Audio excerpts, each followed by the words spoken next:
Recovery efforts still underway in 6 states after a string of deadly tornadoes ripped through the heartland and left a trail of massive devastation. In Kentucky, at least 74 people are confirmed dead. But liberals are hell-bent on using this strategy to push their climate change agenda. All that I know is that the intensity of the weather across the board has some impacts as a consequence of the warming of the planet and the climate change. This is going to be our new normal. We need to pass Build Back Better because that bill has climate provisions that will address this problem at its core, which is the warming of the planet. No scientific studies have yet shown any direct link between climate change and tornadoes. And look at this graph that shows how global weather-related deaths have actually fallen dramatically over decades. Greg, that's Bjorn Lomborg. Yeah, from a great piece. And it's actually government data, but Bjorn Lomborg had published a great piece in the Wall Street Journal that shows that we are far safer from climate disasters. And this is when there's more stuff to damage, right, than decades ago. As the population grows, you have a rise in all kinds of structures that are in the paths of floods and hurricanes and tornadoes. But the trend of weather-related damage in the last 30 years has gone from a 0.26 GDP, global GDP, to 0.18. So it's actually going down. But this happens all the time. Whenever there's a tragedy like this, you have people who don't know anything about climate who say these things, and then we have to go and we got to look for the data, and then we have to come on this show. We have to do a really long segment about climate because we feel compelled to because you have to spend half the time calling these idiots out, like Michael Mann, saying that there's been more deaths from climate disasters than COVID death. There are 21,500 climate-related deaths, right, in 1 year compared to something like, it's almost 18 million right now at this point globally. So the excess deaths. Yeah, so that's an 840 times difference. And Michael Mann is lying, bald-faced lying on TV, saying that that's not the case. So this is something that we have to do every time. We have to do the legwork every time to combat these fallacies, when in fact, they would, if only they did this about crime, whether you can actually see the direct links between, no cash bail, right, and the revolving door. You have but they won't do that cause and effect. But they fabricate a cause and effect because there's no solution to it, which maintains their power.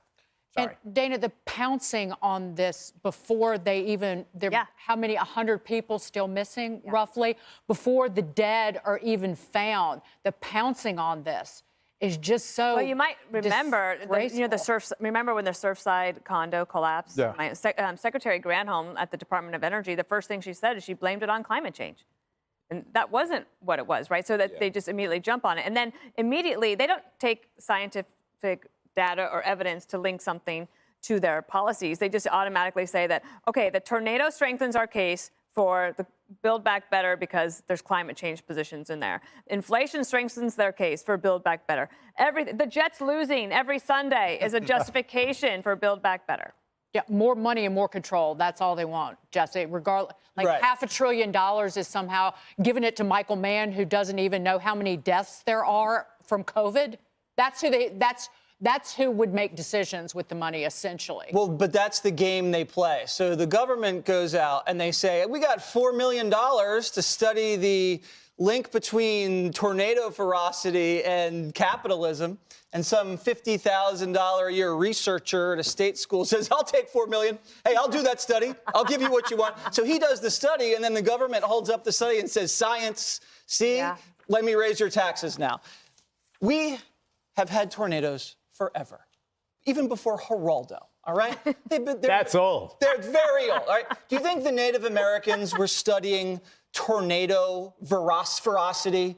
Do you think the settlers in Tennessee were studying tornado? We're going to go through all of history now. Think about it. Do you think the cavemen? In 1973, that was the first time we came up with a system to study tornado velocity. You know how we did it? All we do, we calculate the speed of the wind versus how much devastation there is on the ground.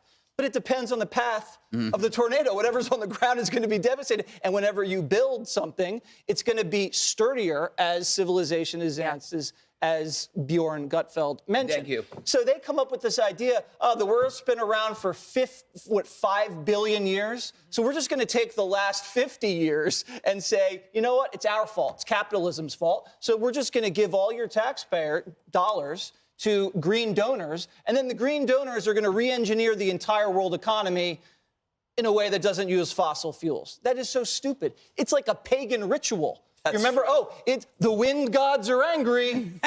We have to sacrifice a virgin so the wind gods aren't angry at us. That's how much sense this makes. Rob Marciano of ABC, my favorite non-Janice Dean Fox weather person, said there are no studies linking the severity of tornadoes to climate change. And to his credit, the president of the United States, Joe Biden, said, we can't say with absolute certainty that tornado was because of climate change. As a matter of fact, some of it has to do with El Nino.